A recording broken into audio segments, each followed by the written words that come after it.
السلام علیکم ملګرو، زما نوم زرعالم مزاري دی. ما امبریش پتنت موتوریزاسیون ګروسیتو نه فولیو روس حاصل کړه.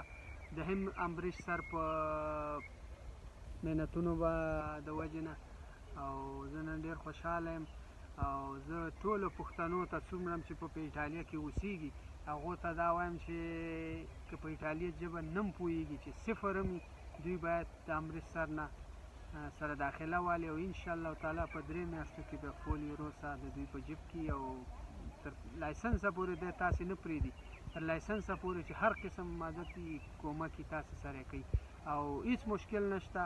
دغه د نن زم کامیاب شوم، همدغسې به یوه ورځ تاسې هم کامیاب وي او زما ملګری امیدم یو دوه خبرې تاسې سره کوي. لایسنس یې اخیستی یو میاشت مخکې. السلام علیکم دوستانو، جوړ خیر. زما نوم محمد امید ده،